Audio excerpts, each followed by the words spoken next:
देखिए, आज का जो हमारा टॉपिक है वो हेमिकोडेटा का है, जिसमें हम बात करेंगे कि हेमिकोडेटा की स्ट्रक्चर कैसे होती है, हेमिकोडेटा के कौन कौन से कैरेक्टर्स हैं, हेमिकोडेटा को हम फाइलम कोर्डेटा में रखेंगे या हम उसे नॉन कोर्डेट में रखते हैं, और हेमिकोडेटा का क्लासिफिकेशन कैसे होता है।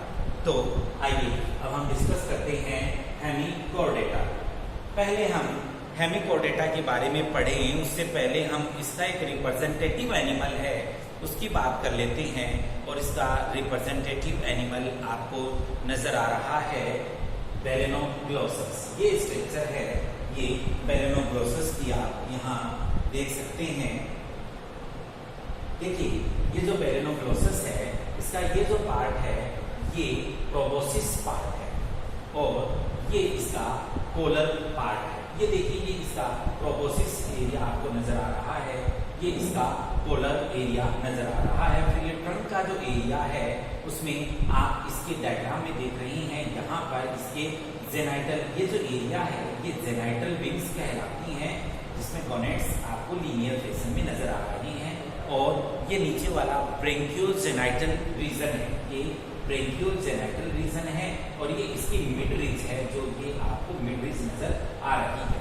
जब आप ब्रेंकियोस्टोम, जब आप बेलेनोग्लोसस को विस्तृत रूप से पढ़ेंगे तो आप जानेंगे कि इसके अंदर गोनेट्स, ये आपको लीनियर फैशन में यहाँ पर ये सीक्वेंस में गोनेट्स नजर आएंगे। उसके बाद ये इसका हिपेटिक सिक्का है और इसके बाद ये इसका हिपेटिक रीजन है, ये इसका एब्डोमिनल रीजन है और ये इसका एनस रीजन है। तो ये हेमिकोडेटा के रिप्रेजेंटेटिव एनिमल का आप डायग्राम देख रहे हैं, जिसके बॉडी को 3 पार्ट्स में हमने बांटा हुआ है। इसी बेलेनोग्लोसस के वर्गीकरण की और सेलाइन फीचर्स की हम यहाँ बात करते हैं हेमिकोडेटा के अंदर। हेमिकोडेटा की को कुछ वर्षों तक संकोर्डेटा के अंदर ही माना गया था, कि ये माना जाता था कि हेमिकोडेटा फाइलम कोर्डेटा का ही पार्ट है।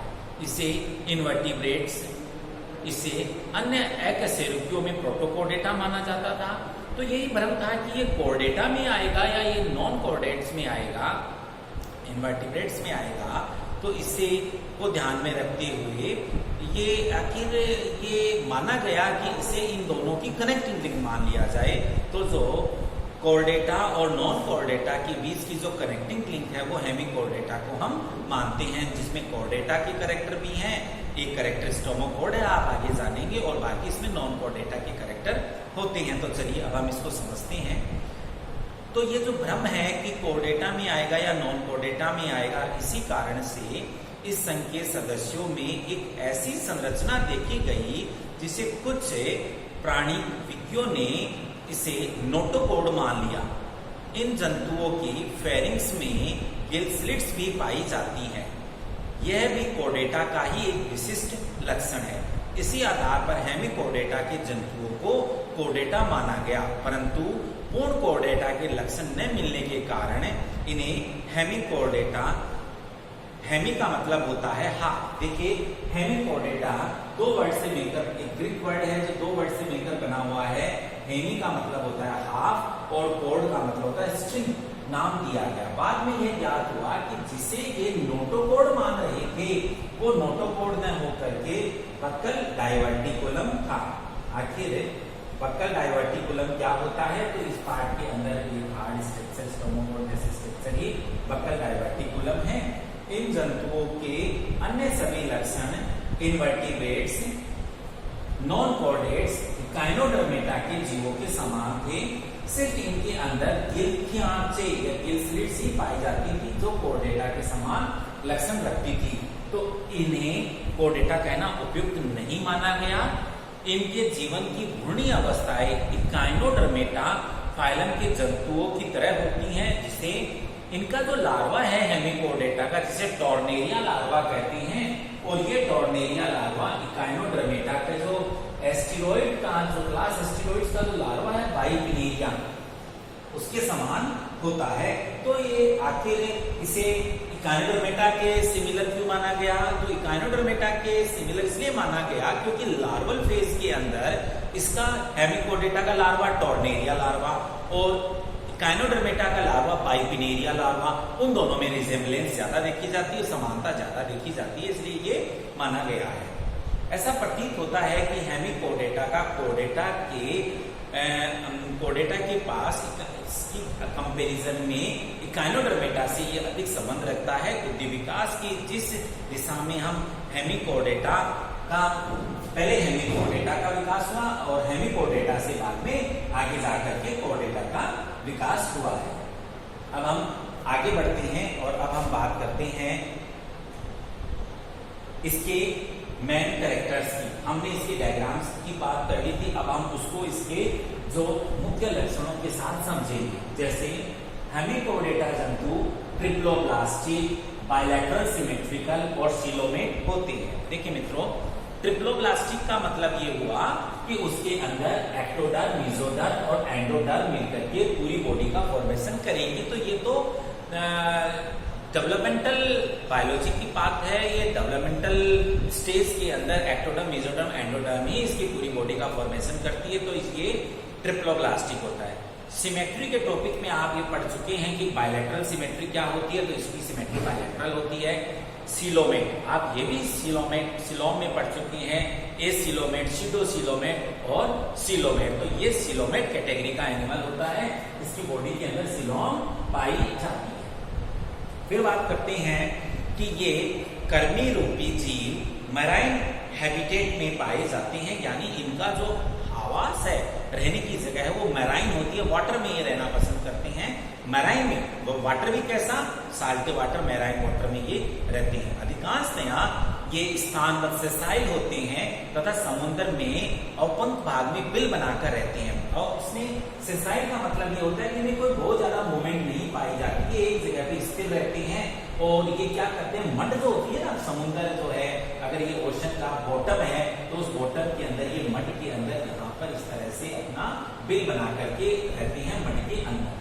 चौथा बात है कि इनके शरीर को 3 भागों में बांटा गया, जैसा मैंने आपको बताया था, प्रोबोसिस, कॉलर एंड ट्रंक। तो देखिए, ये जो पार्ट है, ये पार्ट तो प्रोबोसिस का पार्ट कहलाता है, ये जो पार्ट है ये कॉलर पार्ट कहलाता है, और ये पूरा पार्ट ट्रंक का पार्ट कहलाता है, जिसको हमने जेनाइटल वेन्स, ब्रेनकियोजेनाइटल रीजन में, फिर हिपेटिक सिका, हिपेटिक रीजन और एब्डोमिन और एनस लास्ट में जाकर के ये एनस में एंड हो जाता है। तो इसकी बॉडी 3 सेगमेंट में बटी है, proboscis, collar and trunk region के अंदर। इसमें अपेंडेजेस नहीं पाए जाते, इसमें कोई भी अपेंडिकुलर स्ट्रक्चर, उपांग नहीं है, गमन के लिए कोई स्पेसिफिक स्ट्रक्चर नहीं है, इसीलिए तो इसे सेसाइल कहा गया है, क्योंकि इसमें कोई लोकोमोटरी स्ट्रक्चर्स नहीं पाई जाती है। इसमें कोई एक्सोस्केलेटन भी नहीं पाया जाता। पहले की क्लासेस में आप एक्सोस्केलेटन के बारे में जान चुके हैं, जिसमें मोलस्का में आपने क्लियर कट कैल्शियम का बना एक्सोस्केलेटन देखा था, गायनोडर्मेटा में भी था, लेकिन इनके अंदर कोई एक्सोस्केलेटन नहीं पाया जाता। अपेंडेजेस एब्सेंट होती हैं। इनकी घर्षणी के अग्रभाग में एक छड़ समान संरचना पाई जाती है, जिसे स्टोमोकोड कहते हैं, और यही नोटोकोड का होमोलोगस माना जाता है। आप ये बात महत्वपूर्ण है जो आपको ध्यान रखनी है कि यहाँ पर एक स्पेशल स्ट्रक्चर पाई जाती है, और वो स्पेशल स्ट्रक्चर ही स्टोमोकोड कहलाती है। यही स्टोमोकोड जो है वो नोटोकोड के होमोलोगस स्ट्रक्चर है, और इसी स्ट्रक्चर के बेस पे ये कंफ्यूजन था कि ये कोर्डेटा में आते हैं। तो ये क्वेश्चन अमूमन पूछ लिया जाता है कि बताइए कि हेमिकोर्डेटा के अंदर कौन सी कैरेक्टर है जो उसे कोर्डेटा के रिजेम्बलेंस शो करता है, तो वो आंसर होता है स्टोमोकोड का पाया जाना। जो किसके रिजेम्बलेंस है, जो किसके समान है, जो नोटोकोड के समान होता है। ये फिल्टर फीडर होते हैं, ये फिल्टर फीडर होते हैं, ये डेट्राइटस सड़े गले पदार्थों को खाते हैं। इनमें अनेक जोड़ी गिल्स पाए जाते हैं। तो ये जो रीजन है, यहाँ पर इनके गिल्स नजर आएंगे, तो इनमें अनेक जोड़ी गिल्स सीड्स पाई जाती है।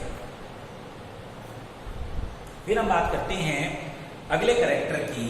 इनमें गैस एक्सचेंज के लिए क्या फैसिलिटी होती है, तो आप जैसा कि आप जान चुके हैं कि मराइन हैबिटेट में, बॉटम में, मड में अपना हाउस फॉर्मेशन करते हैं तो इनमें गैस एक्सचेंज जो होता है वो बॉडी सरफेस से होता है और इसमें गिल स्लिट्स भी पाई जाती हैं तो वहां से भी इनमें एक्सचेंज होता है। सर्कुलेटरी सिस्टम ओपन प्रकार का होता है, इनमें संकुचनशील डोर्सल और वेंट्रल वेसल्स पाई जाती हैं।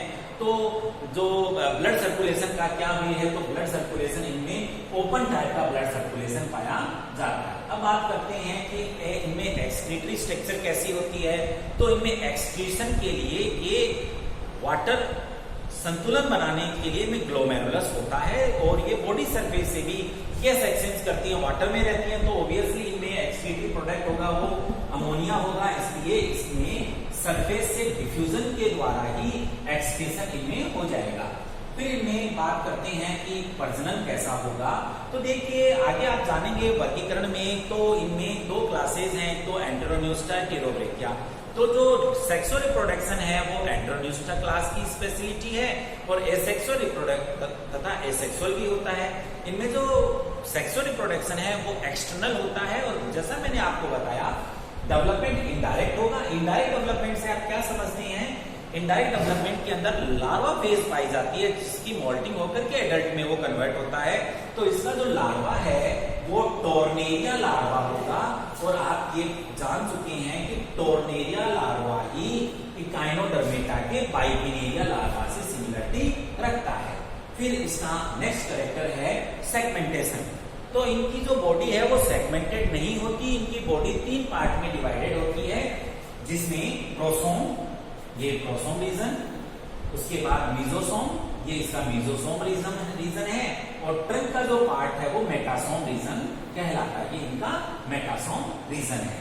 इनका शरीर मध्य पृष्ठ व मध्य अधर तंत्रिका रज्जु इनकी बॉडी के अंदर पाए जाते हैं। ये कुछ मेन कैरेक्टरिस्टिक्स हैं जो हमने बेलेनोक्लोसस की डिस्कस की है। ये हेमिकोडेटा की मेन कैरेक्टरिस्टिक्स हैं क्योंकि बेलेनोक्लोसस उसका रिप्रेजेंटेटिव एनिमल है।